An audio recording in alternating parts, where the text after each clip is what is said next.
que diz: o justo viverá. Você devia saber. O justo viverá. A Bíblia diz que o justo viverá pela fé. Então ele diz que saiu de uma floresta mental escura, e era como se o sol tivesse se aberto diante dos seus olhos, e pela primeira vez ele tivesse contemplado o aquecer do sol, porque ele acabara de sair da condenação total para o livramento absoluto de Deus. Ele estava dizendo: olha, não são as minhas obras que me salvam, e sim o poder da obra de Jesus Cristo. Então aquele moço foi liberto, ele começou a pastorear, ele começou a exercer o seu ministério. Só que a igreja tinha alguns costumes, como eu disse, ela estava entranhada na sociedade, e duas coisas que começaram a incomodar aquele moço: era a autoridade papal, ou seja, o Papa falava e era tão importante quanto a Bíblia. E a segunda coisa era a questão da indulgência. Não sei se você sabe, mas nos séculos 14, 15, 16, você poderia comprar o seu terreno no céu. Você pensa que isso começou agora? Não, isso já é coisa antiga. Tetzel era um frade, um bispo da igreja, e a fim de construir a igreja, a Basílica de São Pedro, se você for em Roma hoje, você vai ver a Basílica lá. O Papa começou incursões, vendendo indulgências, vendendo a salvação. E o Tetzel tinha uma frase célebre dele, célebre porém demoníaca.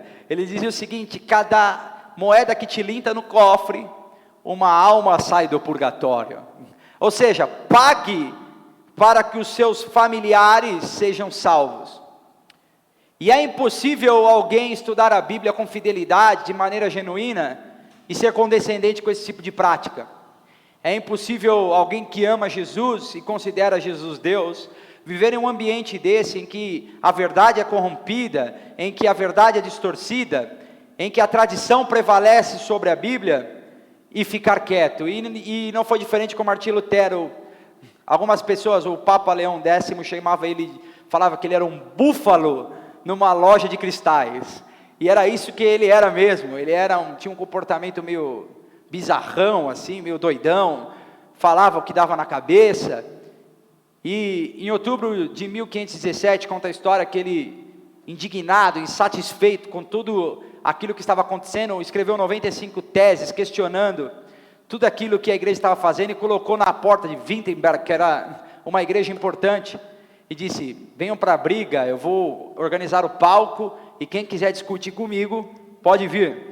E aí a igreja mandou algumas pessoas discutirem com ele, mas não foi muito bom, porque além de maluco, ele era habilidoso no que fazia, e ele, como se diz hoje, ele jantou, ele venceu os debates, e os inimigos sucumbiram de maneira fragorosa, foram envergonhados. Ele era extremamente superior, até porque ele tinha habilidade de oratória, e ele era um cara sarcástico.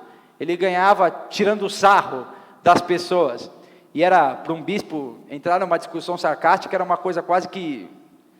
Enfim, Martim Lutero começa a falar, e uma das coisas que acontece com Martim Lutero é que ele tinha um mestre muito piedoso, um homem honesto, um homem de Deus, só que estava envolvido nas entranhas da igreja. Por que você está falando que ele era honesto, mas estava envolvido, pastor? É que tem pessoas que foram abduzidas por um sistema tão ruim, que elas já não conseguem mais se libertar dessa coisa tóxica e mortífera que elas vivem. Elas estão num ambiente tão ruim, eu não sei você, mas eu conheço muitas pessoas que já se envolveram em ambientes terríveis, pecaminosos, que ofendem a Deus, sistemas perversos, e se envolveram tanto, que se viram quase que incapazes de sair. E assim era com esse professor de Martim Lutero. Um dia, ele tão apegado aos dogmas da igreja e à tradição, falou para Lutero: Lutero, se nós tirássemos os dogmas, se a gente acabar com a indulgência, se a gente acabar com a autoridade papal, se a gente acabar com as romarias, se a gente acabar com o alto flagelo, o que sobra? E vem a resposta de Martim Lutero, ele diz: sobra Cristo, e Cristo é o suficiente, e Cristo é tudo que a igreja precisa. E é justamente disso que eu estou falando. Vamos acabar com todas essas tradições humanas, mentirosas, pecaminosas. Vamos levar o povo a olhar para Jesus, que tem um fardo leve e um jugo suave. Vamos acabar com as mentiras. As pessoas, irmãos, apesar daqueles dias, as pessoas errarem porque o Papa se dizia a voz de Deus. Tem um monte de gente aí se dizendo voz de Deus.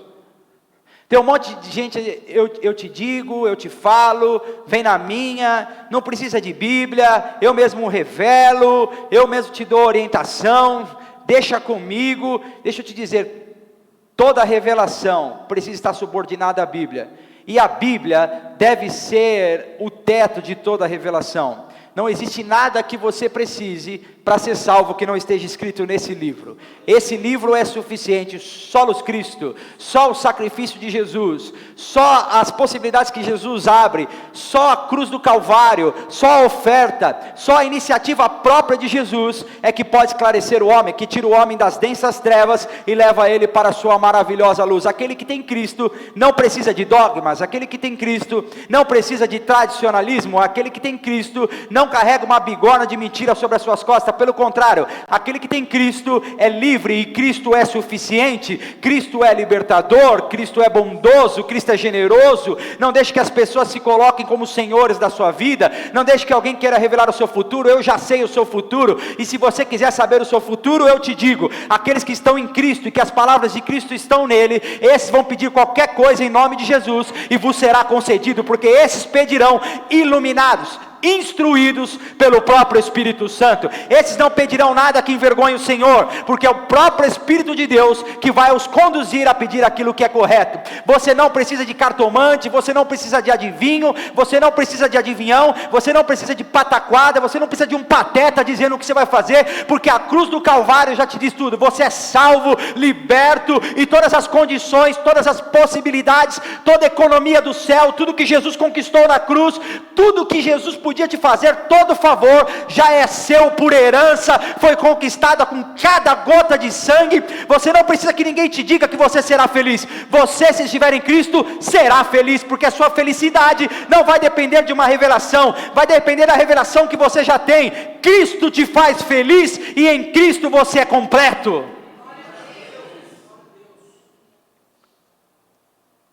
Martim Lutero ficou indignado e começou a pregar: olha, esqueçam tudo isso, só Cristo é suficiente, esse Papa não está com nada, ele não fala em nome de Deus, apenas a Bíblia, a Santa Escritura fala em nome de Deus. E aqui nós vamos ao texto dessa noite que diz: quando Jesus chegou à região de Cesareia de Filipe, perguntou aos seus discípulos: o que as pessoas dizem que o Filho do Homem é? Irmãos, existe um grande problema nesses dias aqui. Primeiro, que Jesus, a porta, chega num lugar que chama Cesareia de Filipe, que é uma colônia romana. Quem lembra da história do Brasil aqui? Colômbia é igual também, é a mesma história. É mesmo. Os caras vieram de lá e colonizaram a gente, essa é a história. Vieram lá e dominaram a gente. Mas era basicamente isso. Eles eram dominados por Roma, e não no sentido que a gente conhece das nossas colonizações sul-americanas, que eles vinham aqui a fim de extrair e só consumir. Não, a ideia dos gregos antes de Roma era criar uma consciência coletiva. Eles queriam que as pessoas pensassem igual, que eles tivessem uma visão holística do mundo. O helenismo era, olha, nós pensamos igual, nós somos uma fraternidade, etc. e tal. E eles chegam a Cesareia, onde o imperador era Deus. Lá o imperador era considerado Deus, e o Filho de Deus era desprezado dos homens. Dá para entender ou não? Lá César era considerado Deus, e Jesus um revolucionário infrator. Em Cesareia, quem não era para estar no trono, estava no trono, e quem tinha direito ao trono, estava prestes a morrer. E às vezes é assim dentro de nós. Às vezes quem deveria estar no trono, já morreu há muito tempo. Nós já tiramos Deus da equação há muito tempo. E quem não deveria estar no trono é quem está ocupando esse lugar de destaque. Nós mesmos, pessoas à nossa volta, o nosso trabalho, o nosso dinheiro, o desejo de sempre estar bem, o desejo de sempre vencer, essa ideia de bem-estar permanente, tudo isso ocupa um lugar de liderança no nosso coração. Esse é o nosso César. É alguém sentando no lugar impróprio dentro de nós, e nós estamos trocando o Filho de Deus por um pseudo-Deus, por um homem caído. Eu me lembro do homem no tanque de Betesda, quem lembra disso? Sabe que muitos estudiosos teólogos dizem que aquele anjo não existia, que não era, porque você vai ler o original, ele fala assim, e dizia-se naquele tempo, hoje as traduções novas até dizem isso, dizia-se naquele tempo, ele está dizendo que tinha? Ele está dizendo que o quê?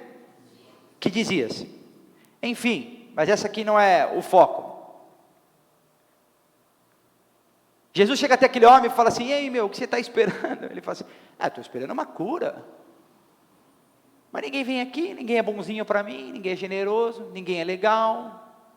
Eu estou esperando aqui que venha um anjo. Eu estou esperando que alguma coisa aconteça, quando o anjo saculejar, que alguém me jogue aqui, eu seja curado. A coisa mais maluca do mundo é que aquele homem estava falando com Jesus, reclamando que ele não era curado. E Jesus olhando para ele, falou, cara, é só você pedir. E se você pedir para a pessoa certa, no momento certo, quem é capaz de resolver a sua situação vai resolver. Irmãos, às vezes nós estamos adorando o que disseram que Deus é, e não quem Deus é. Esse que é o problema. Quem dizes que eu sou? Olha, dizem que você é Elias. Mais para frente um pouco, por favor. Eles responderam, alguns dizem que o senhor é João Batista. Irmão, ser parecido com João Batista para nós é ruim? Nossa, para nós é ser um upgrade. Olha para nós, olha para João, nossa. O problema é o parâmetro que eles estão usando. Para mim é ser maravilhoso, mas para Jesus não faz o menor sentido. Porque ele não era o que haveria de anunciar o caminho, ele era o próprio caminho. Ele não era a voz que clamava no deserto, ele era a mensagem da voz. Ele não era uma oferta de salvação apenas, ele era a própria salvação em forma de homem. Jesus não veio para falar de Deus, Jesus era Deus falando com os homens. Jesus não tinha uma mensagem profética, ele era a profecia. Jesus não carregava parte da verdade, ele era a própria verdade. Jesus não estava oferecendo uma nova vida, ele estava dizendo, já que vocês não puderam acessar a nova vida veio até vocês. Eu sou a nova vida. E aí eles vão dizer, olha, uns dizem que você é Elias, e talvez, desconsiderando o contexto social da época, contexto geográfico, contexto histórico, para a gente é um rebaixamento, mas o judeu ele dá tanta importância para Elias, que falar isso para alguém é dizer, olha, você é um cara diferente, você é acima de todos. Os judeus dizem que quando Elias nasceu, isso não está na Bíblia, tá? Isso é uma história dos judeus. Os judeus têm os seus próprios escritos, sua tradição oral, eles dão tão valor para Elias, que eles dizem que quando Elias nasceu, no pátio da casa de Elias, uma estátua de um bezerro tomou vida, e começou a dizer, nasceu aquele que falará em nome de Deus. Para você ter uma ideia do que eles achavam sobre Elias, eles tinham uma visão de Elias, que Elias era um anjo, alguém fora do comum. Então dizer para Jesus, olha, eles não estavam ofendendo Jesus, olha, eles te acham tão espetacular, que eles acham até que você é Elias. O problema é o seguinte, é que a nossa expectativa nunca vai corresponder a quem Jesus é de fato.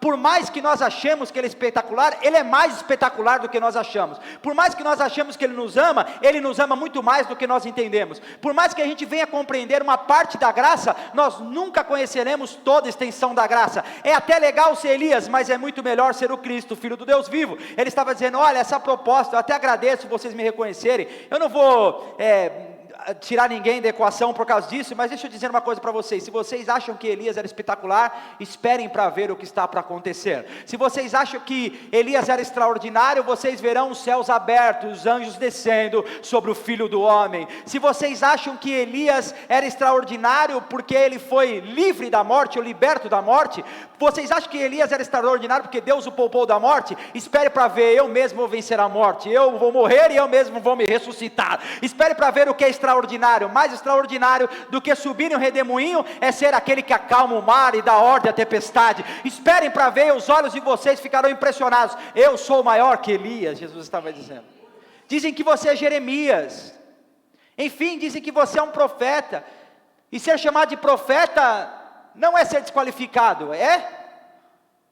Só que o problema é que nós vamos ver ali mais para frente que o posto de Jesus era muito maior do que ser um profeta.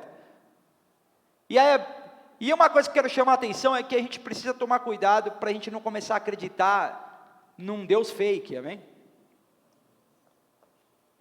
A Bíblia, o João Calvino, que foi um dos reformadores da igreja, dizia que o coração do homem é uma fábrica de ídolos. Que em toda oportunidade que nós encontramos, nós criamos um ídolo mental, emocional e às vezes até físico. Nós temos uma mania, às vezes até indelicada, de criticar os irmãos católicos por causa das imagens, é ou não é? É até inapropriado, tem pessoas que se empolgam tanto, que saem da discussão da ideia e partem para a agressividade, dão uma de maluco, e aí a gente passa uma vergonha, porque pensa que todo crente é doido igual aquele cara. A gente tem costume de criticar essas pessoas, mas já parou para pensar, ao longo da sua vida, quantos ídolos você fez dentro do seu coração? E quantas vezes você usou coisas lícitas para fazer coisas ilícitas, como desculpa? Quantas vezes você disse que não podia ficar com a sua família porque estava trabalhando em prol da sua família? Usa algo que é perfeito e bom para fazer algo errado, dá aquilo como desculpa e acha que está tudo certo. Na verdade, o seu trabalho pode ter virado seu ídolo. Na verdade, a busca por uma performance melhor, a busca por parecer melhor, a busca por um destaque social pode virar um ídolo. Quer ver uma coisa? Quem aqui já comprou o que não precisava? Não, eu não estou dizendo assim que comprou uma meia que não precisava. Quem aqui fez uma compra que disse, meu Deus, por que eu fiz isso? Eu vou ficar 12 meses com isso agora. Graças a Deus que o Senhor usa como punição a fatura. Ela está sempre lá, 12 meses, te lembrando que você fez o que não devia fazer. É ou não é? Mas tem pessoas que parecer estar bem é o ídolo dela. Que ela precisa se vestir de um jeito, que ela precisa ter um carro ideal, que ela precisa ter um tanto de dinheiro no bolso, que ela precisa comer e postar, que ela precisa... Isso daí virou o Deus dela. E se você falar, olha, talvez você chateie alguém postando essa comida aí, você tem dinheiro para comer R$500 um prato, e talvez o irmão não tenha nada, não é melhor você evitar? Para de mimimi. Tem gente que se Jesus falar com ele, fala, Jesus, para de ser mimizento.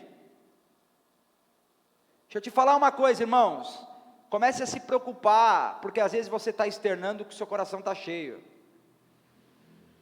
Talvez o seu amor começou a ficar nas coisas, e aquilo virou um ídolo para você. Cuidado para não adorar o que estão dizendo a respeito de Jesus. Tem pessoa que tem preguiça de estudar a Bíblia, tem preguiça de ler, tem preguiça de estar num ambiente saudável, e fica adorando um Deus que os outros disseram que é. E está pouco preocupado se aquilo vai levar ela para o quinto dos infernos. Ela simplesmente ouve, e por uma religiosidade vazia, porque está acostumada com aquela prática, ela continua indo e ouvindo um monte de bobagem, sem nenhum tipo de senso crítico, sem nenhum tipo de avaliação, sem nenhum tipo de análise da verdade, sem nenhum tipo de confronto, sem nada disso, continua adorando esse Deus que estão dizendo que é Deus. Ele não é Deus, ele é um poste ídolo. Tudo que é feito e criado não é Deus, Deus é criador. Se alguém pode sintetizar esse Deus, se alguém pode dizer, olha, Deus faz isso, Deus faz aquilo, se alguém conseguiu engessar esse Deus, esse não é Deus, porque o nosso Deus, o Cristo que nós conhecemos, ele não pode ser engessado, ele não pode ser parametrizado, as suas ações não podem ser definidas. Não somos nós que dizemos o que ele deve fazer, é ele que diz o que nós devemos fazer. Não somos nós que descrevemos ele, é ele que nos escreve, porque ele é o Criador e nós a criatura. É ele que sabe a conta do fio dos nossos cabelos, é ele que sabe onde nossos dias começam, os nossos dias terminam. Nós não podemos sair determinando que Deus é aquilo e Deus é isso. O que nós podemos fazer é nos ajoelhar em adoração, em gratidão, reconhecendo que ele sabe tudo, que ele pode tudo, que é ele quem determina tudo, e que nós estamos satisfeitos pelo comando e pela realeza que ele exerce. E aí o texto vai continuar dizendo que Jesus faz uma pergunta. E vocês, perguntou ele, quem vocês dizem que eu sou? Irmãos, Jesus não tem dúvida, amém? Eu sempre digo isso aqui, que eu acho muito curioso quando alguém prega o plano de salvação e fala, e o homem caiu como se Jesus tivesse ficado desesperado lá no céu. Nossa, Adão caiu. Eu mesmo me livre, porque ele é Deus. Irmãos, Deus sempre sabe de tudo. E o fato de você não estar entendendo, não quer dizer que Deus não sabe. Quer dizer só que você é limitado. E Deus, Ele não fica pedindo explicação ou aval das pessoas para fazer as coisas. Deus não pede aval para escolher algumas pessoas. Deus não pede aval para resolver algum tipo de situação. Ele faz o que Ele bem entende. Ele é o Senhor de tudo. Quer ver uma coisa? A Bíblia fala que no Antigo Testamento andavam Moisés, Josué e Arão. Quem é que falava bem? Vamos estabelecer o catecismo aqui nessa igreja. Moisés não podia ser, lembra que na sarça ele falou, mas eu não sei falar. Moisés, inclusive, dizem os teólogos que ele tinha um problema de gagueira. Era Arão, amém? Dos três, um era um bom combatente, um lutava. Quem era o lutador? Irmão, vem como Josué lutar. Você nunca foi crente, não? Né? Mas a Bíblia diz que apenas a mão de um parava o sol. E era de Moisés. Por quê? Não sei. Porque Deus escolheu que fosse assim. E você nunca vai ver Arão, nem Josué pedindo explicação, mas eu sou o guerreiro, por que que... E você nunca vai ver Arão falando, mas eu sou o cara que fala bem. Eles simplesmente aceitavam. Deus escolheu aquele homem para aquele fim, instrumentalizou ele para aquilo, e louvado seja Deus por isso. Deus faz o que quer, quando bem entende, na hora que quer. Ele é o Senhor de tudo. E não é porque nós não estamos entendendo que Ele não sabe o que está fazendo. Deus sempre sabe o que está fazendo, amém? Deus tem um propósito e tudo. Então Deus não estava com uma crise aqui de identidade. Jesus estava dizendo, e aí, e vocês? Vamos lá, gente. Tem gente que tem uma chance. Porque é que eu já ouviu falar que cavalo selado passa uma vez só? Já ouviu? Aqui no Brasil ele passa sem sela. A gente mesmo que tem que agarrar e selar ele. É mais difícil, porque quem inventou isso foi os europeus. Lá para eles vai com sela. Jesus dá a chance daqueles homens se manifestarem. Eu me lembro uma vez que a mãe falou assim, eu não era crente ainda não. Ela chegou para mim e falou assim, pô, você precisa de Deus e tal. Eu falei, lá vem essa menina de novo, o Senhor Jesus Cristo, meu Deus, Senhor. Não aguento mais. Ela falou assim, se Deus quiser, Ele me transforma. Ela falou, você já parou para pensar, se você fizer uma competição de quem acerta mais a cesta, e eu ficar tentando, e você sentado na arquibancada, quem está mais perto de acertar? Apesar dos dois não estarem fazendo cesta, quem está tentando está mais perto de acertar. E aqui é esse texto. Pedro falava um monte de bobagem, mas estava mais perto de acertar, porque pelo menos falava. Estava tentando. E aí Pedro dá uma sacada impulsionada pelo Espírito. Ele fala, tu és o Cristo, o Filho do Deus vivo. Lembra que eu disse que ser profeta não era ruim? Repita, ser profeta não é ruim. Mas ser filho do Deus vivo é melhor.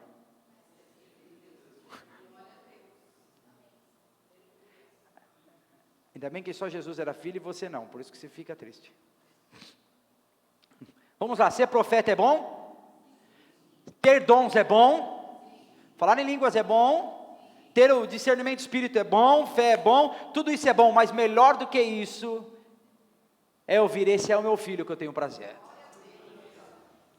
Você pode ter todos os dons do mundo, e se entre eles um deles não for o amor, você não tem dom nada, e tudo que você tem não serve para nada. E esse amor só tem por via de DNA, através de sangue. Os filhos amam como o pai ama os filhos. Ser profeta é bom? E ser filho de Deus é melhor. Por isso que Jesus disse, vocês não entenderam nada. Vocês querem me dar um título de profeta e eu tenho uma coroa na minha cabeça. Eu não sou um profeta, eu sou um rei. E não é porque o meu reino não é desse lugar aqui, não é do jeito que vocês queriam, que não é um reino. Pelo contrário, É nele que toda a verdade absoluta está. No reino de vocês, a mentira, a disfarçatez, engano, decepção, frustração, mas no meu não. No meu a perfeição, a verdade absoluta, a cura de todos os males. Tudo que eu digo acontece. Eu estou te convidando para dar um up. Jesus está falando, saiam do profetismo apenas e comecem a entrar para a adoção. Agora vocês não serão mais só cheios de dom, vocês serão adotados, vocês serão filhos de Deus. E aí, Jesus vai continuar dizendo, Pedro, que privilégio que você disse que eu sou filho de Deus, isso aí quem te revelou foi meu Pai. Aquele era o selo, Deus estava dizendo, não, eu abro uma nova era. A Bíblia diz que Jesus falou, olha, nada do que foi dito pelo Pai seria dito sem que o Filho, sem que fosse pelo Filho. Só que aqui Jesus está afirmando que ele disse para Pedro direto. Achei uma contradição na Bíblia. Na verdade aqui não trata-se de uma contradição. Jesus fala, Pedro, que bom, você acaba de inaugurar uma nova estação, Deus está adotando os homens como filho. A promessa já começou a se cumprir. Quando o meu dia acabar, quando eu for à cruz, não será só você, Pedro, que vai ter acesso ao Pai. Essas revelações não serão mais assustadoras, não serão mais esporádicas, não serão mais de vez em quando, não serão para algumas pessoas. Quando eu padecer na cruz do Calvário, o acesso se tornará livre, e através de mim e por mim, todos vocês serão reconectados com o Pai. Quando eu digo solos Cristo, quando a reforma de protestante anuncia solos Cristo, quando nós vemos aqui, solos quer dizer somente, quando nós dizemos somente Cristo, não é porque nós estamos envaidecidos com a nossa religiosidade, não é porque nós estamos cheios de si ou cheios da razão, é porque nós acreditamos que Cristo é suficiente para libertar o homem, que você não precisa carregar nenhum peso religioso, nenhum ativismo desnecessário, apenas Cristo e só Cristo é o suficiente para que você tenha uma revelação completa de quem Deus é, para que você acesse o trono de Deus, para que o véu que separava seja rasgado diante dos seus olhos, e que você agora possa ter um contato vivo, permanente, diário, cotidiano com Deus, e nada, e nem ninguém, não é uma instituição, não é um homem, não é a maldição humana, não é um diabo, não é um anjo, não é um padre, não é um pastor, ninguém pode te separar do amor de Deus que está em Cristo Jesus. Esse amor é teu, dado por iniciativa própria de Jesus, e somente Cristo te basta na hora da sua dor, na hora da sua angústia, na hora do seu choro, na hora do seu ostracismo, quando você estiver sozinho, quando as lágrimas forem a sua única companheira, lembre-se, você não está sozinho, somente Cristo é quem não te abandona, e Ele é o companheiro suficiente na hora da angústia, na hora da tristeza, na hora da tribulação. Você não está sozinho por esse vale, ainda que você passe pelo vale da sombra da morte, você não deve temer mal algum, porque quem te acompanha é o Rei dos Reis e Senhor dos Senhores, somente Cristo. Ele é suficiente, você não precisa de mais nada e nem de mais ninguém, porque no dia em que você precisava da coisa mais profunda, que era a salvação, quando você estava caído, perdido, condenado, fadado à condenação eterna, Ele fez tudo o que precisava. E se Ele te salvou da condenação eterna, que dirá nessa vida?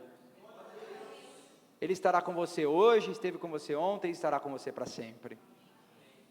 A nossa expectativa está no que Cristo já fez, e não o melhor de Deus. Repita comigo, o melhor de Deus não está por vir.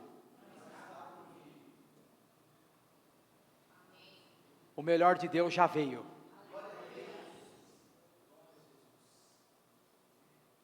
Fique em pé. O melhor que Deus poderia oferecer ao homem já foi oferecido.